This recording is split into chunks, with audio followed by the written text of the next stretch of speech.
Au nom du Père et du Fils et du Saint-Esprit. Amen. Grande joie d'être là avec toi pour ce temps de lecture divina. Et aujourd'hui, nous sommes le 14 mai, vendredi 14 mai. Et nous célébrons la fête de Saint Matthias, apôtre. Voilà, une fête d'un apôtre. Et on va tout de suite déjà plonger dans la parole de Dieu. Alors la première lecture, c'est Actes des apôtres, chapitre 1er, versets 15 à 17 et 20 à 26. En ce jour-là, Pierre se leva au milieu des frères. Ils étaient réunis au nombre d'environ 120 personnes. Et il dit, « Frères, il fallait que s'accomplisse l'Écriture, où, par la bouche de David, l'Esprit Saint avait parlé d'avance de Judas, qui s'était fait le guide de ceux qui ont arrêté Jésus. Il avait rang parmi nous et s'était vu attribuer une part dans notre ministère.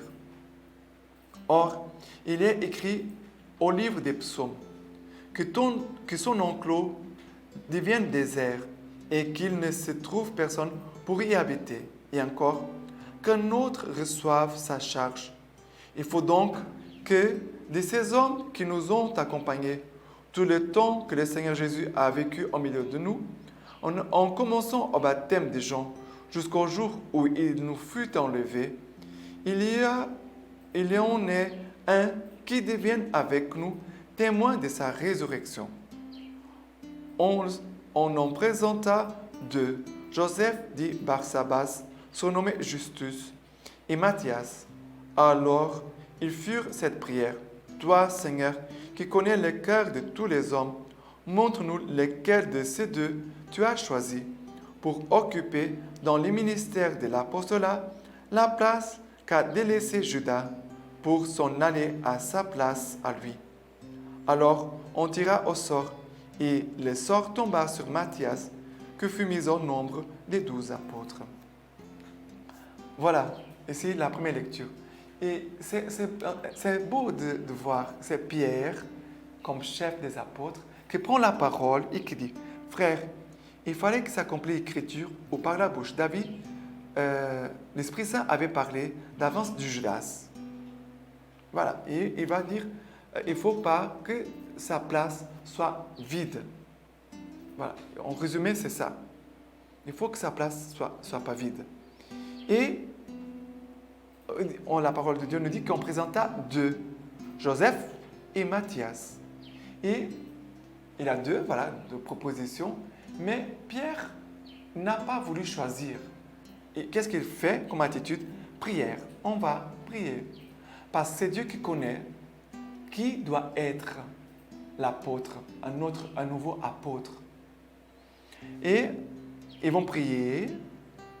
Ils vont dire, toi Seigneur qui connais le cœur de tous les hommes, montre-nous lequel de ces deux tu as choisi pour occuper dans les ministères de l'apostolat la place délaissée par Judas.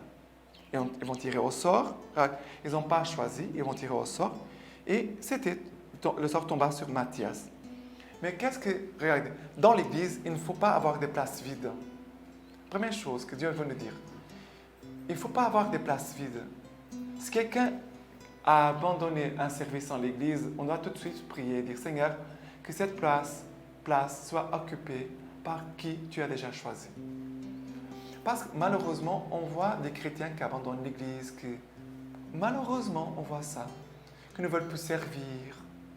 Et on doit humblement dire Seigneur, tu ne veux pas des places vides, mais tu veux que l'Église soit encore vivante.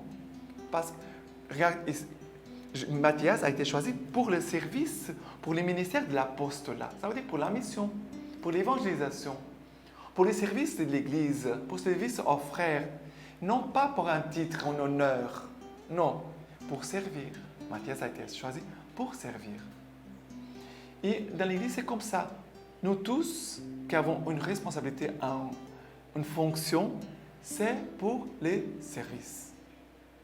Non pas pour des honneurs, des gloires, non. Il ne faut pas avoir des places vides. Et en même temps, on prie, on demande l'Esprit Saint qu'il lui puisse lui-même passer devant et nous montrer qui est la personne que Dieu a choisie pour ces services de l'Église, en fait. OK? Et maintenant, le psaume d'aujourd'hui, c'est le psaume 113.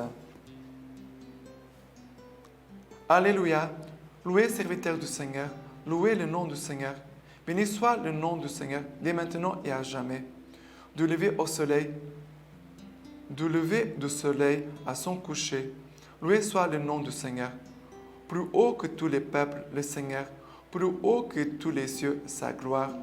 Qui est comme le Seigneur notre Dieu, lui qui s'élève pour siéger et s'abaisse pour voir cieux et terre. De la poussière, il relève les faibles, du fumier, il retire les pauvres, pour l'asseoir au rang des princes de son peuple. Qu'est-ce qu'on voit ici? On voit Dieu qui est en train de servir. On voit, il a la louange ici, louer le serviteur du Seigneur, louer le nom du Seigneur. Oui, on est en train de louer. Nous sommes au service du Seigneur par la louange. Nous sommes au service du Seigneur par la louange. Mais après, qu'est-ce qu'on fait? Qu'est-ce qu'on voit? Dieu, il est en train de travailler, en train de servir. Qui est comme le Seigneur notre Dieu, lui qui s'élève pour siéger et s'abaisse pour voir cieux et terre. Dieu s'abaisse pour nous voir, pour avoir compassion de nous, pour venir nous regarder, nous aimer. Et après, de la poussière, il relève les faibles. Dieu, il relève les faibles de la poussière, du fumier, il retire les pauvres. Pour l'asseoir au rang des princes, ça veut dire pour élever en dignité. Dieu s'abaisse pour nous élever. Notre service dans l'Église, nos services, différents services en l'Église, c'est pour élever les hommes vers Dieu, pour leur donner de la dignité. C'est très important. Pour l'asseoir au rang des princes de son peuple.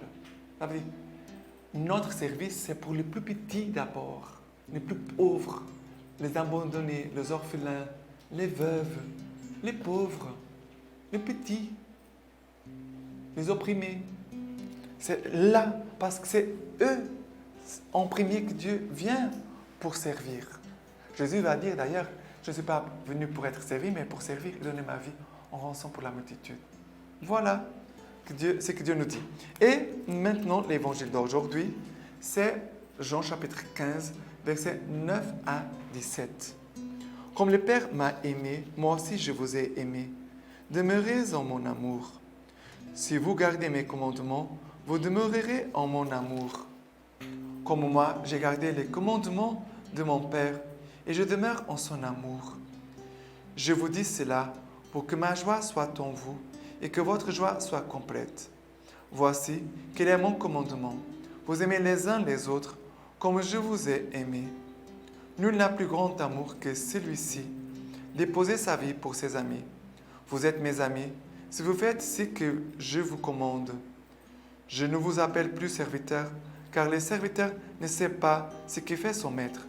Mais je vous appelle ami, parce que tout ce que j'ai entendu de mon Père, je vous l'ai fait connaître.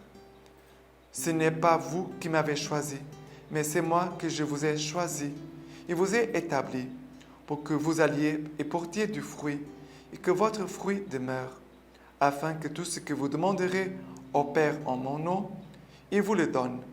Ce que je vous commande, c'est de vous aimer les uns les autres. Regardez, ce passage de l'Évangile commence par le commandement de l'amour. Et moi, comme le Père m'a aimé, moi aussi je vous ai aimé, demeurez dans mon amour. Jésus nous demande de vivre de son amour. Jésus nous demande de vivre de son amour. À la fin, il dit à nouveau, ce que je vous commande, c'est de vous aimer les uns les autres, comme le Christ nous a aimés. C'est lui qui aime, met sa vie au service des autres. Non pas comme un esclave, non pas comme un employé, mais il met sa vie au service des autres comme un ami. Pourquoi? Parce que l'ami voit le cœur de l'autre. Le serviteur, il reçoit des ordres. Fais ceci, fais cela. S'il ne reçoit aucun ordre, il reste là, sans rien faire. L'ami, il va faire ce que l'autre demande, mais il va voir encore plus loin, il voit le cœur de son ami, il dit, ah, mais il serait content de ça, alors je vais le faire. Vous voyez la différence? Et dans l'Église, nous n'avons pas des gens qui font des services comme des employés ou comme des esclaves, mais qui vont servir l'Église comme des amis de Jésus-Christ, comme des amis qui vont voir les besoins, qui vont voir les cœurs. Ils vont agir à partir du cœur des autres, non pas à partir de leur tête ou seulement des ordres qu'ils vont recevoir. L'ami, s'il est ami, ça veut dire qu'il a de l'amour entre nous. Si nous sommes amis, il a de l'amour entre nous. Mais c'est juste si c'est ton serviteur, il n'a pas de l'amour entre nous. Je suis seulement à ton service. Mais le mot ami montre une relation d'intimité, d'amour, de proximité. Et c'est cela que le Seigneur désire pour nous. Cet amour d'amitié, de proximité, d'intimité, et que voir plus loin, plus profondément le cœur de l'autre. OK? Et maintenant, dans cette fête de Saint Matthias, la parole, la lecture patristique, homélie de Saint Jean Chrysostome sur l'acte des apôtres. En ce jour-là, Pierre se leva au milieu des disciples et parla. « Frères, il faut choisir parmi nous. » Il remet la décision à la foule, il rend les candidats dignes de respect et il écarte toute animosité envers les autres, car les décisions importantes engendrent toujours des pareils inconvénients. Quoi donc? Ce que Pierre ne permettait pas au groupe de choisir, certes, mais pour qu'ils ne paraissent pas avoir des préférences. Il s'abstient. Autrement, le Saint-Esprit aurait été laissé à l'écart. Il faut donc, dit-il, choisir parmi les hommes qui nous ont accompagnés. Remarquez comment il veut que ces nouveaux apôtres soient des témoins oculaires. Ça veut dire des gens qui ont fait une expérience de Jésus ressuscité. Pour être apôtre, il fallait être ça, un témoin oculaire. Jusqu'au jour où il nous a été enlevé. Il faut donc que l'un d'entre eux devienne avec nous témoin de sa résurrection. Pierre n'a pas dit témoin de tous les restes, mais seulement témoin de la résurrection. Car il serait plus digne de foi les disciples qui pourraient dire c'est lui qui mangeait, qui buvait, qui a été crucifié, c'est celui-là qui est ressuscité. Ils ne disent pas choisis, mais montre-nous. L'élu est, selon le texte, celui que tu as choisi, car ils savent que Dieu a tout décidé à l'avance. On tira au sort. Ils ne se jugeaient pas encore dignes de choisir par eux-mêmes. C'est pourquoi ils veulent être éclairés par un signe. Voilà, ils veulent avoir la certitude quelle est la volonté de Dieu. Maintenant, je vous laisse la bénédiction par les mains toutes pures de la Vierge Marie. Que Dieu Tout-Puissant vous bénisse, vous garde, le Père, le Fils et le Saint-Esprit. Amen.